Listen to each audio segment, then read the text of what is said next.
the repentant terrorists and people who had picked holes in that strategy of recruiting, because there are those who feel that the repentant terrorists were being recruited into the army. Well, Shehu, I'm glad that you mentioned this. It has always been a burden for me where we got this impression from. Were they ever recruited? How can they be? Does not exist. Before I became CDS, I was theater commander, Operation Lafia Dole. Yeah. From there, I crossed over to become Force Commander, Multinational Agent Task Force. When I left, I became the Chief of Defense Training and Operations. I was overseeing all that, and then I became Battalion Commander, and I got appointed as the CDS, which I spent 2.5 years in that post.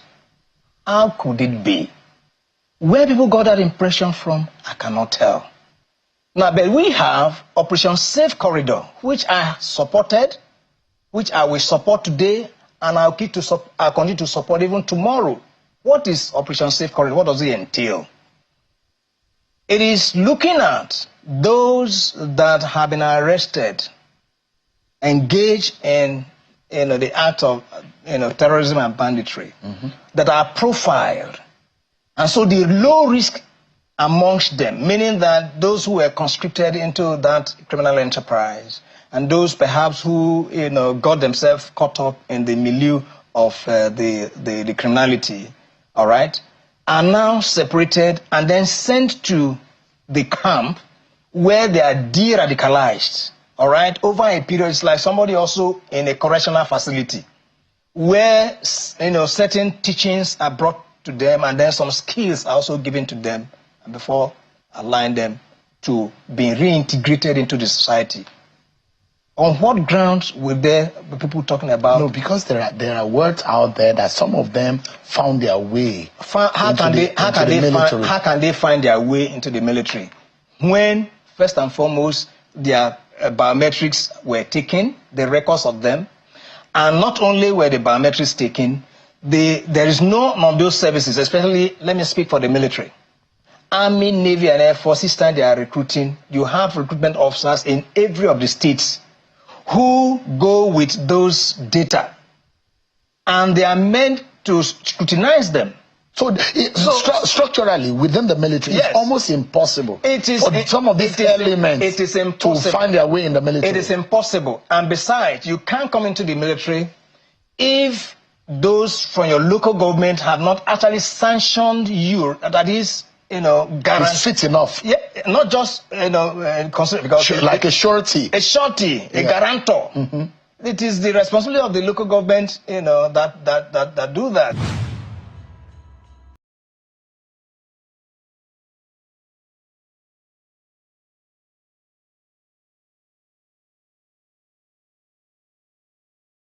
Writer George Orwell made a very profound statement, which I will quote. He says that in times of universal deceit, telling the truth becomes a revolutionary act. We are being told every day to be patriotic. We are being told here that we shouldn't say anything against. We are being told that, oh, you shouldn't talk about the past. You should focus on the present. Yet, on this floor, rather than focus on what we're supposed to talk about, we go back to say, oh, during 2015, oh, the Chibok girls happened, and oh, we are now rescuing people. People were not rescued at that time. During Chibok, 17 local governments in Katsina were not having parleys with bandits. People in Kebbi were not leaving all the rural areas and coming to only the urban areas to stay. People in Niger were not being kidnapped. So why do we need to? At any time we need to talk about the present issues of today. We go back to start to look for excuse for our failures of today. I only want to say, let us do the right thing. We're not blaming this government for what they are finding itself, but it is the government in power, and they should do the right thing. What are the right things? We take only one example. The governor of Kebbi said that somebody ordered troops out and people were kidnapped. Till today, nobody in Nigeria knows what happened, and no question has been asked. And we are sitting down here as a parliament, and we turn and we talk. Yet, somebody is responsible. If I'm the commander-in-chief, I will call the army commander in that place and the head of the army and say, if you don't get me the head of this person who withdrew the troops to put all these children in jeopardy, then you make an example of him. That is how a country is run. A country is not run on pacification. A country is run on confronting issues. I rest my case. I want to associate myself with the submission of Senator Abaribe. When distinguished Senator Ashiru brought this issue up, just that he tried to do a comprehensive work of going through all the insecurity situations in the last few weeks. But there are certain salient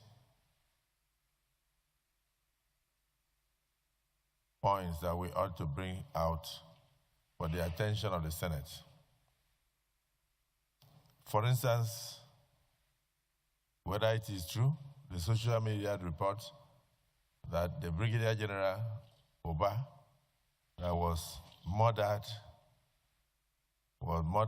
because he revealed his location via WhatsApp and even told them how he should be rescued.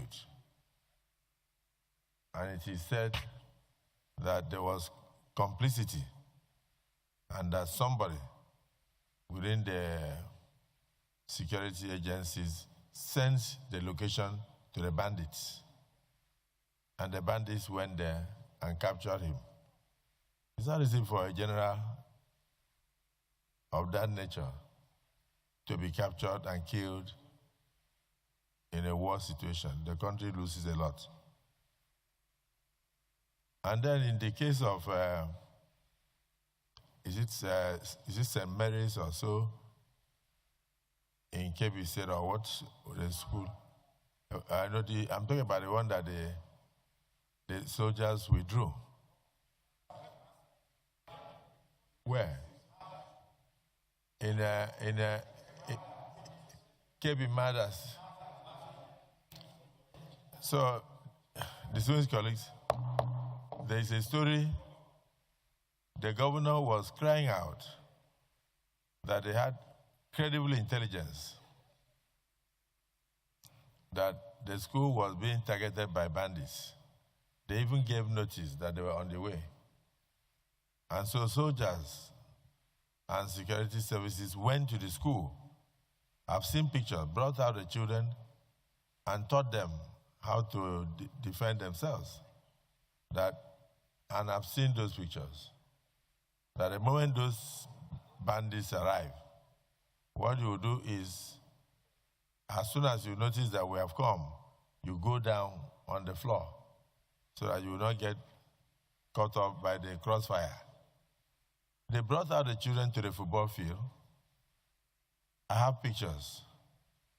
And the children were taught different skills of how to escape the situation. So they went to sleep. By 4 a.m., the soldiers withdrew. By 4:30, 30 minutes after, the bandits entered and operated unfettered. I think that's what Senator Abaribe is trying to say.